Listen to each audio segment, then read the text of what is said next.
dia, vocês estão bem? Bom dia. Muito legal a gente poder começar a reunião com um cafezinho, né? Sala cheia, né? A gente já teve aqui numa sala dessa fazendo reunião com 5 pessoas. E aí a gente falava que um dia essa sala aqui ia ser pequena e teve gente que riu da gente. O mundo dá voltas, cara. O mundo dá voltas. A gente tem que aprender. A sorte muda de lado. Quando você vencer, você tem que continuar humilde, porque a sorte muda de lado. Quando você perder, você tem que ser resiliente, porque a sorte muda de lado. Tiveram pessoas que duvidaram, mas enfim, bom dia. Hoje eu vou passar um plano de carreira, de progresso aqui dentro, e o que eu quero deixar mais claro para vocês é o seguinte: eu quero que você se sinta dona disso aqui. O nosso negócio, eu estou falando da advocacia, não é um negócio que cresce assim, funcionário, não cresce assim. Cresce com gente aqui trabalhando, assumindo responsabilidade, estudando, gente boa, é assim, ok? Sara, eu acho, você me acha um cara inteligente? Responde não, que tá gravando pro YouTube aqui. Não é assim? Você me acha um cara inteligente?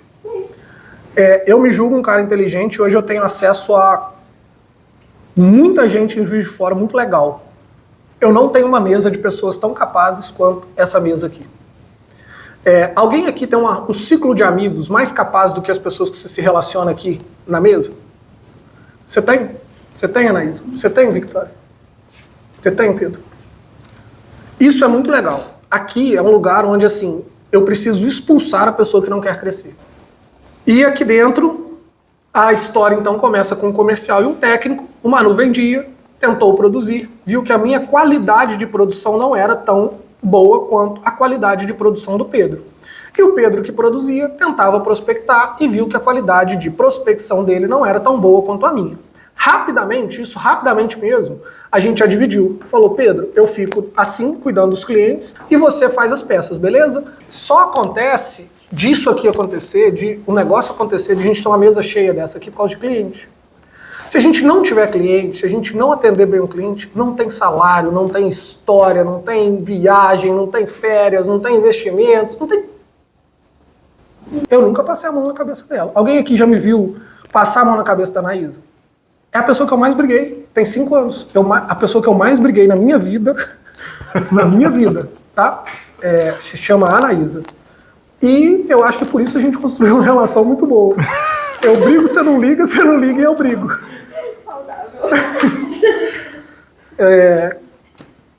O que eu quero dizer com isso é que entender esse modelo é muito importante para vocês estarem aqui dentro, ok? Eu vou priorizar 2 coisas. Quem tomou água gelada, quem tomou água quente comigo vai tomar água gelada. Hoje o Rodrigo, a Victoria e a Anaísa tomam água geladinha, tá? Mas no feriado, a Anaísa largou o maridão dela em casa e veio aqui trabalhar. O Rodrigo largou os 2 filhos dele mandando vídeo pra ele: papai, compra um brinquedinho pra mim, R$99,99. Os filhos dele estavam esperando lá embaixo. Esse cara vai tomar água muito gelada comigo, beleza? Não se comparem nunca com essas pessoas, ok? A não ser que você entregue o dobro delas, porque elas já estão fazendo isso aqui, entregando há 4 anos, ok? Anotar tarefa na hora, focar na solução do problema, verificar e-mail, agenda, ClickUp, Asana, WhatsApp todos os dias, cumprir prazos com os clientes, priorizar tarefas com faturamento mais breve, priorizar clientes que são recorrentes, transparência e conversar na hora. Dúvidas? Alguma dessas regras aqui é impossível de ser cumprida? Não? Não vou tomar muito tempo não, porque a reunião está longa, né? Mas uma reflexão bacana que eu tive ontem, queria compartilhar com vocês. Acho que é uma reflexão que todos podem ter também. Eu, às vezes, me pego muito pensando como seria um início de carreira. Começando a carreira e começando num negócio aqui que se desenvolve no formato de empresa, foge um pouco da advocacia tradicional e já tem um considerável sucesso. Hoje nós temos estrutura. Hoje eu tenho a possibilidade de o Rodrigo ser especialista numa questão trabalhista e por isso nós podemos atender uma empresa e falar: não, eu vou tirar suas dúvidas trabalhistas também, porque eu não vou ter que parar para estudar direito do trabalho, eu posso contar com a ajuda do Rodrigo. Então, quando a gente fala que aqui não é um ambiente de competição, é porque não pode ser. O modelo de negócio dá muito certo, porque hoje eu conto com o Rodrigo, eu conto com a Anaísa para receber esses grandes negócios.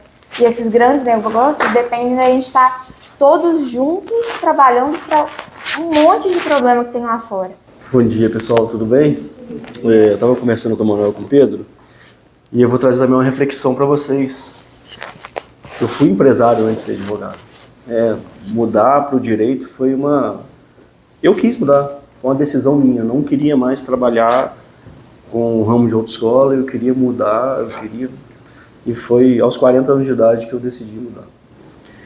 E quando eu cheguei na Pacheco Reis, eu por algum momento, um curto momento, até porque eu também sou muito competitivo, eu tentei disputar, já falei isso aqui em reunião antes, tentei disputar com a Aninha e tentei disputar com a Vicky, porque na minha cabeça vai ficar um, né? Esse um vai ter que ser eu de qualquer jeito, não pode ser as duas.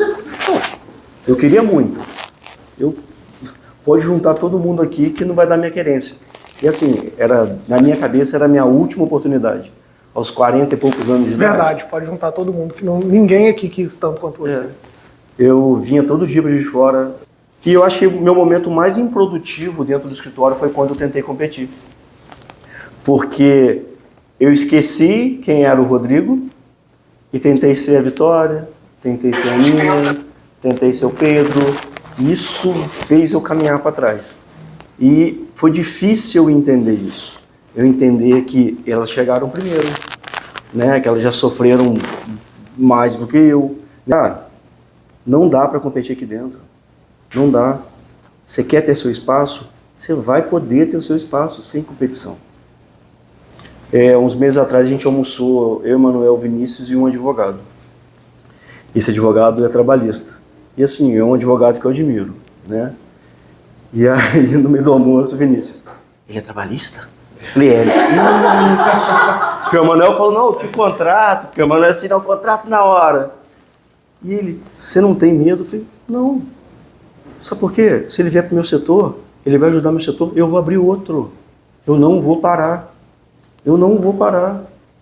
Quando você falou que era trabalhista, eu fiquei satisfeitíssimo. Daqui a pouco eu vou puxar ela para o meu setor, porque eu, Rodrigo, não vou competir com ninguém aqui dentro. Eu vou competir comigo mesmo. Ano que vem, se vocês não montarem um setor para vocês, eu vou montar outro. E aí vocês vão ficar de novo olhando. Porque talvez eu vou montar um setor que vocês queriam montar. Então, assim, tem espaço para todo mundo. Não tem desculpa. Foi um puxão de orelha, na verdade, que eu levei no começo desse ano. Eu fiquei aqui dentro 3 anos e eu nunca tinha parado para prestar atenção em como que fazia uma audiência. A primeira vez que eu prestei atenção em o que era uma audiência, como que fazia, onde que eu ia sentar, foi quando eu entrei em uma para fazer. E eu dei a super sorte de fazer a minha primeira audiência com um juiz muito bacana, sabe? Muita gente boa, um querido. E aquele dia minha ficha caiu. Eu falei, nossa, eu fiquei 3 anos no escritório, é a primeira vez que eu tô prestando atenção em como faz uma audiência. Porque eu achei que isso era pro futuro, que eu já ia entrar lá dentro sabendo fazer, e não é assim, né? E da mesma forma, atender cliente. A gente, às vezes, só se dá conta de como que é atender um cliente fazendo. Então, aqui tem muito trabalho, eu tive muita chance de aprender muita coisa aqui, vocês também têm chance de aprender aqui todos os dias. E, assim, um conselho que eu daria é aprendam tudo e prestem atenção em tudo, porque vai fazer falta, os mínimos detalhes aqui fazem falta. E é isso.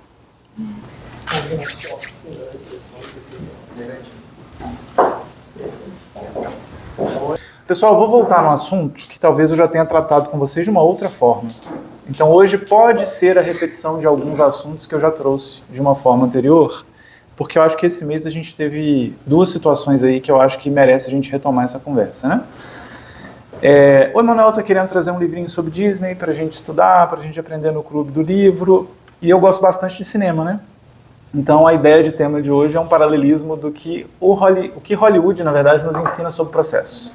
Né? Quando eu falo Hollywood, eu falo indústria cinematográfica, evidentemente, ou como ganhar um Oscar ao judicializar um case. Né?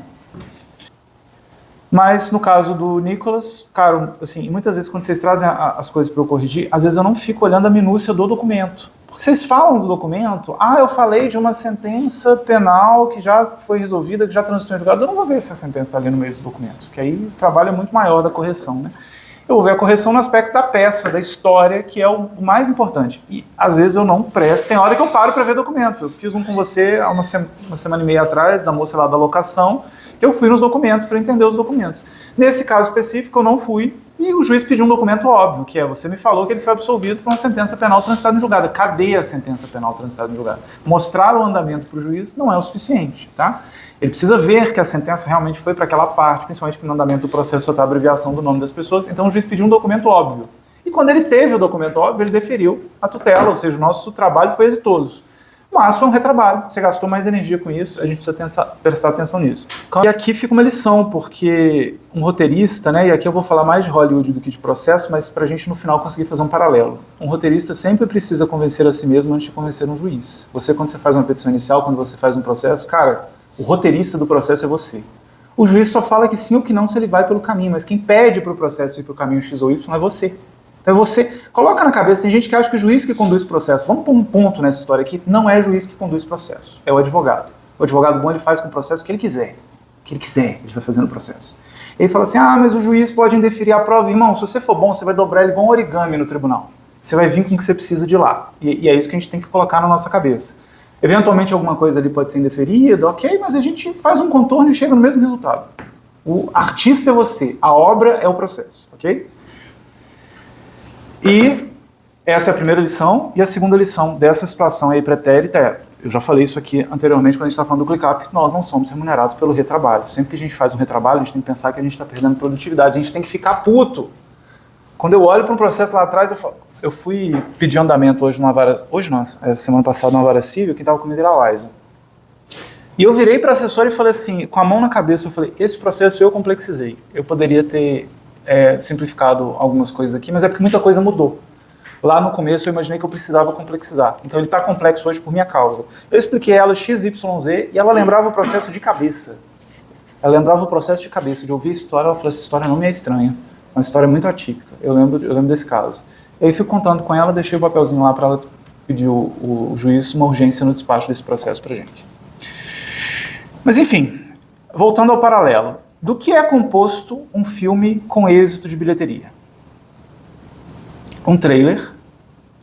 Um trailer é essencial para você conseguir captar uma determinada demanda retida. Por quê? O trailer é uma síntese. Cara, com um clímax, com um negócio assim absurdo, você tem que ver o negócio, você tem que falar, caralho, quando sair no cinema eu quero ir ver. Eu vi 3 trailers do Oppenheimer. Quando o Oppenheimer saiu no cinema, eu falei assim, caraca, o primeiro dia estava cheio, o segundo estava cheio. Eu comprei com 5 dias de antecedência meu ingresso. Eu falei, eu preciso ver esse filme.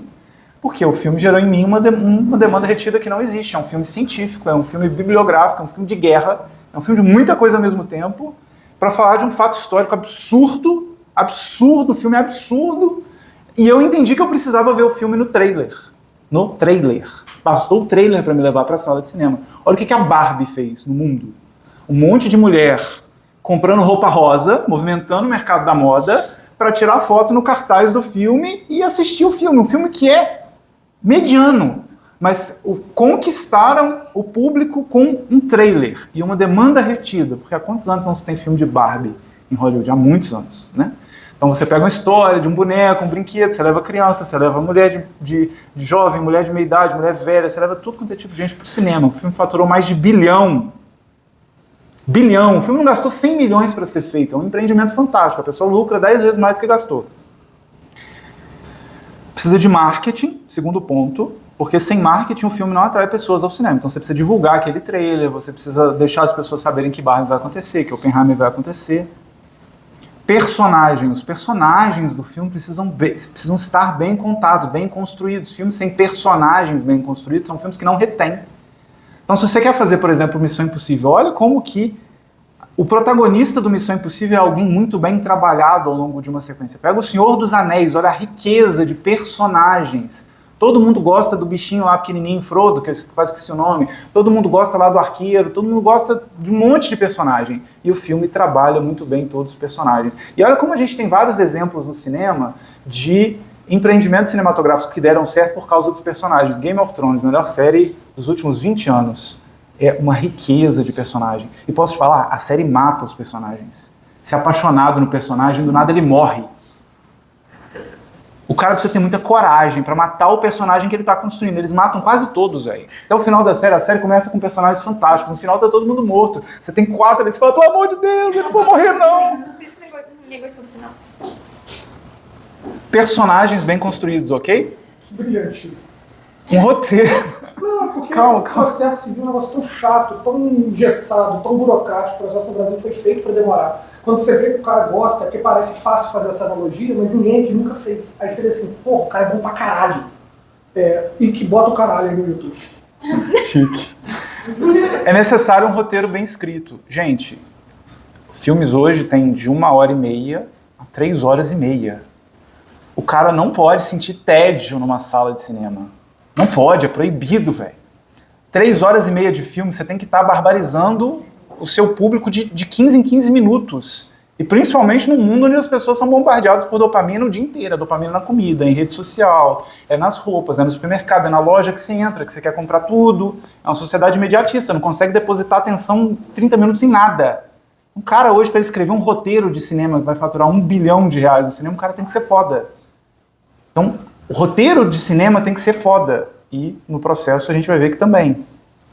Não só isso, figurinos, efeitos especiais, sonoplastia, fotografia são também fundamentais. O Oscar tem uma premiação para cada uma dessas categorias. O Oscar premia o filme que teve a melhor fotografia, mas o filme não ganhou nada. Mas o Oscar avaliou que na fotografia o filme arrebentou. E tem lá a Grammy, né, tem as premiações públicas e tal. O nome do diretor é um atrativo para o consumidor. Se tem filme do Christopher Nolan no cinema, eu vou assistir. Eu vou assistir. Eu não paro, tá? James Gunn vai fazer o próximo Superman. Eu vou assistir. Eu vou assistir, velho. As Tartarugas Ninja. É o James Gunn que é o diretor, eu vou lá. Eu vou estar lá, tá bom? Porque ele vai pegar uma bosta de matéria-prima e ele vai transformar o negócio numa obra de arte. Eu tenho certeza que ele vai fazer isso, tá? E quando você dá uma boa matéria-prima pro cara, eu tô antecipando o último slide. Quando você dá uma boa matéria-prima pro cara, aí o cara arrebenta, entendeu? E o Oscar é a cereja do bolo. Há premiações por etapas, mas há 3 que se destacam. 2 premiações do Oscar premiam os artistas e uma premia a obra. A estatueta mais importante é a de melhor filme, mas tem a de melhor ator e tem a de melhor diretor. Então, às vezes você não tem a melhor obra, mas você pode ser o melhor artista. Você pode ser o melhor advogado para uma obra que não é tão boa. Quando você está fazendo uma contestação, no caso você fala assim, perdemos isso aqui, não vai dar certo. Porra, faz um negócio falando assim, cara, eu vou perder de pouco, porque eu vou martelar a cabeça do juiz até ele entender do meu lado e não do outro lado. Às vezes o outro lado tendo um case melhor, a matéria-prima para trabalhar melhor, ok? Tem uma premiação que chama, acho que Framboesa de Ouro, do pior filme. Cara, você pega para assistir, você vê umas coisas assim cômicas. 90% do mercado da advocacia, ele tá aí para Framboesa de Ouro, cara. Advogado ruim, cara. Você abre uns processos, aí o processo demorou 15 anos. Claro, o artista é uma bosta. O artista não sabe o que fazer com a obra dele, cara. Não tem como dar certo, entendeu? Aí a culpa é do juiz. Cara, eu não falo que a culpa é do juiz também, não. A gente teve um processo aqui, Anaísa, você vai lembrar. Processo de uma moça que começa com S. E contra a empresa de bolsas. Tá lembrando? O processo era um caos. O processo era um caos.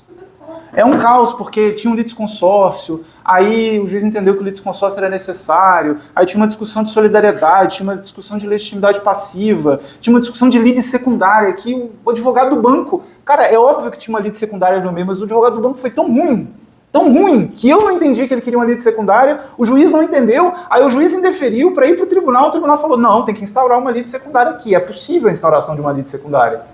Quando voltou o processo, aí eu falei assim, porra, eu vou brigar por causa disso. Não, eu comecei a falar para o juiz o que ele tinha que fazer. Eu pego o processo e mostro para vocês tudo que eu requeri no meio de processo de questão processual. O juiz fez exatamente o que eu pedi. Era um processo que era para durar 10 anos. Durou 3, 4, durou pra caramba, porque o case não era um case interessante financeiramente para o escritório. Mas eu consegui abreviar o processo. Por quê? Porque eu peguei a rédea do processo e falei assim, eu vou resolver, eu vou explicar para o juiz o que ele tem que fazer. Aí lá na frente o juiz me intimou para especificar a prova. Eu falei, excelência, eu não posso especificar a prova, porque a lide secundária não atinge a esfera dos meus interesses. Quem tem que especificar a prova é outra parte. Aí ele falou, intime-se outra parte para especificar provas. É isso. Você conduzir e entender para onde o processo tem que ir. O advogado mostra para onde o processo tem que ir. Ah, mas o juiz vai decidir diferente. Mas é melhor você falar para ele para onde você quer que o processo vá, porque aí se ele for negar aquilo para você, ele vai ter que justificar por que ele está te negando, entendeu? Do que você deixar na mão dele, ele fazer o que ele quiser com a obra que é sua. Vamos fazer um paralelo. Lado esquerdo, o que é o cinema, e lado direito, o que é o processo. O trailer e a síntese. O mementa, ou uma síntese adequada do caso, é nosso paralelismo com o trailer. Se eu jogo mementa na cara do juiz, a petição tem 15 páginas. Se ele ler a primeira é suficiente. Ele não precisa ler mais. Ele já sabe, tudo que eu quero está ali. Mostrei para o Nicolas outro dia como que a gente pensa em ementa. Melhor coisa. Não é um caso, às vezes, que eu vou parar para fazer uma ementa.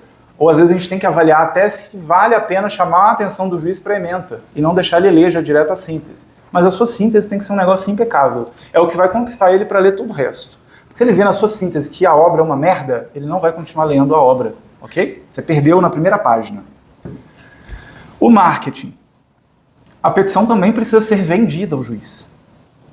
Porque não basta o caso ser bom, a sua obra ser boa, ela precisa parecer boa. Então, nós temos uma petição inicial, ela vai ser apresentada para uma pessoa que está cansada de ler, ele não quer ler. Ele acha que ele vai passar o olho na sua peça e já sabe de todos os meandros que existem ali dentro. Então, se a gente não conseguir mostrar essa peça como algo vendido, algo que ele quer consumir, e quer consumir por quê? Porque a petição tem cores sóbrias, a petição não é uma peça carnavalesca que tem amarelo, vermelho, azul, violeta, riscado, sublinhado, itálico, onde não tem que ter itálico. Ela é uma peça palatável para ele, não vai bater o olho, ele já vai, nossa, que bagunça. Não, isso não pode acontecer, ele tem que... Segunda página da peça aparece uma ementa, aí ele lê a ementa, ele se interessa pelo caso. Aí ele fala, vou ler a síntese, que ele falou. A síntese atiça ainda mais a curiosidade dele, porque ele se sente instigado a querer resolver aquilo também, o juiz faz isso. E aí é isso que vai conquistando, página após página, a atenção de quem vai te ler, uma pessoa que está cansada de ler e que não quer ler. 3, o personagem. O personagem aqui para nós é o cliente. O cliente precisa ser mostrado como merecedor da tutela jurisdicional. Por que assuntos... Aqui é uma pergunta para vocês, eu quero que vocês respondam. Por que assuntos de saúde e telefonia são mais palatáveis ao judiciário e o problema do empresário não é? Personagem. Porque o juiz não é pesado. É fácil para o juiz ter um problema com a OI, ok? Se está negando tratamento de saúde para o seu filho, é fácil para o juiz se colocar no lugar do cliente. Pode ser o meu filho. Aí tem advogado que vai trabalhar com telefonia e vai trabalhar com saúde porque é mais fácil. Não é porque é mais fácil, é porque o esforço cognitivo de quem vai decidir sobre o que você está vivenciando para exercer a autoridade é mais fácil. Então, o seu talento na produção da sua obra pode ser menor, ok? Nesses casos específicos. Agora, se é um problema do empresário, ele não sabe o que é uma folha de pagamento, ele não sabe o que é pagar imposto sobre folha de pagamento, imposto sobre produção, ele não sente isso, ele não tem esse sentimento, é difícil para ele exercer a autoridade, por exemplo, do empresário. O roteiro no processo é a narrativa. E a narrativa no processo, a narrativa também é um processo de venda, né? Porque a gente tem que trabalhar ali o personagem, a gente tem que continuar trabalhando aquela questão, até que no final o juiz queira comprar a sua versão. Figurinos, efeitos especiais, sonoplastia e fotografia. A formatação, a forma como você expõe suas ideias, os grifos e os aspectos gráficos também importam. A aparência é um convite para a leitura de alguém cansado de ler, só reforçando aquilo que falei ali em cima. O nome do diretor, item 6. A advocacia é uma profissão de confiança, de fidúcia. Se você bate a porta do judiciário com casos ruins cotidianamente, quando você tiver um caso bom, ele será tratado como um caso ruim. Se o Pacheco e Reis começa a colocar casos ruins no Poder Judiciário, vai chegar o momento em que o juiz vai bater o nome naquela louca e falar assim, isso aqui é só litigância frívola. Raramente desses caras aqui vem alguma coisa que presta, e a gente passa a cultivar uma certa antipatia. Isso é muito importante. É muito importante que quando vem o nome, quando vem vocês indo lá pedir alguma coisa, que eles reconheçam com uma pré-compreensão de fidúcia no nosso trabalho, de confiança no nosso trabalho. Não, eles geralmente, quando eles vêm aqui, eles conseguem provar o que eles querem, eles conseguem expor, eles litigam de maneira leal. Se você venceu isso tudo e chegou lá e conseguiu aquilo que você queria, geralmente esse é o prêmio daquilo que você construiu. Deixa eu diminuir aqui. Qual conclusão podemos tirar disso, né, desse paralelismo? Um processo bem sucedido é exatamente como um filme onde todo detalhe importa. A gente não pode menosprezar os detalhes. Muitas vezes vocês levam a peça para mim, eu corrijo o tamanho da assinatura, porque a assinatura na primeira página está grande, na última ela está pequena. E aí aquilo ali atiça os meus toques, eu vou lá e eu vou corrigir isso, né? Mas é um detalhe que a gente tem que também prestar atenção. É o detalhe de não dar mole. A gente tinha um professor na faculdade, que hoje ele é defensor público da União. Um cara extremamente capaz, só não vou falar o nome dele aqui. E ele publicou uma história, compartilhou uma história no Instagram falando que era um memezinho de um bonequinho dando risada. E o título era assim: quando o advogado coloca QR Code na peça. Rindo. Por quê? É só um advogado idiota que acha que o juiz vai pegar o celular pessoal dele, com as contas bancárias dele, com a poupança da vida dele, com informação da vida dele, e vai ler um QR Code para acessar uma porra de um link que ele não sabe para onde vai cair. Na boa, tem... E o advogado que não sabe que existe uma resolução do CNJ que fala que não pode. Ah, mas a gente aqui já colocou link em peça para o juiz acessar? Já colocamos, mas explicamos, ó, não tem como juntar no PJE, então ó, eu estou colocando aqui um link para você acessar imediatamente, mas eu estou pedindo autorização para juntar uma mídia no processo, e eu estou juntando no PJE mídias também, é um rolê. Eu não tive como juntar no processo, mas eu colocar um QR Code que eu acho bonitinho, e a pessoa não consegue raciocinar que aquilo ali é uma prova digital, e que a prova digital não pode estar na custódia da parte, a prova judicial tem que estar na custódia do Poder Judiciário, não na sua nuvem pessoal. As pessoas não entendem, eu acho assim um negócio absurdo. Todo caso bem-sucedido é um corolário de uma narrativa convincente com uma associação das provas existentes com os fatos, uma petição bem formatada e uma condução que permite ao juiz ter fidúcia em uma parte em detrimento da outra. Mas uma decisão judicial é o único instrumento do Estado democrático capaz de mudar à força o status quo. Uma coisa é eu fazer um contrato com o Rodrigo e contratar os serviços dele para ele resolver um problema meu com o Detran. Outra coisa completamente diferente é eu chegar para o juiz e falar que ele tem que fazer uma penhora na conta do Rodrigo porque ele não me prestou o serviço. E na dúvida desse rolê, o caminho mais óbvio é a improcedência. Porque, na dúvida, o juiz vai manter o status quo do jeito que ele está. Camila, por que na dúvida o juiz absolve o réu? Porque a liberdade é o status quo natural do ser humano em sociedade. E na dúvida, ele não vai acolher um pedido da acusação do Ministério Público para mudar à força o status quo de liberdade daquela pessoa. É a mesma coisa no direito privado. A mesma coisa. Eu nunca ouvi isso de ninguém em sala de aula. Nunca ouvi de ninguém. Porque invadir o patrimônio da outra pessoa é mudar obrigações que pactualmente foram estabelecidas entre duas pessoas. Para fazer isso à força, ele não pode ter dúvida, ele tem que ter certeza do que ele está de frente ali. Aí aqui o que eu falei que eu ia, que eu comecei a antecipar, nenhum filme medíocre ganhou o Oscar. Um caso medíocre não atinge procedência. Gente, assim, se você está trabalhando num caso e você tem dúvida, se você não conseguiu convencer você, como que você vai convencer o outro? A gente teve um caso complexo de licitação que eu trabalhei com a Camila. Quando eu falei para ela o que eu ia fazer no recurso, eu já sabia de todas as consequências possíveis. Qual consequência veio? A mais problemática que a gente conversou. Era problemático. O juiz avacalhou o caso, colocou a gente numa sinuca. Eu recorri. Falei, se eu fosse desembargador, eu não dava essa liminar. Eu não dava. Por qual motivo ele não deu? Pelo aquele que eu conversei com a Camila que não ia sair. Não vou antecipar a discussão, não.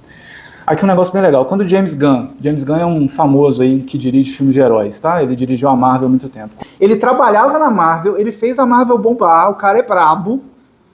Aí a DC tava minguando, ela falou assim, cara, eu vou dobrar seu salário, vem pra nós. Aí ele falou assim, eu vou. E aí numa entrevista sobre esse rolê, ele foi perguntado uma determinada pergunta que eu não me lembro, ele falou o seguinte, eu não me seduzo por oferta de emprego ou posições.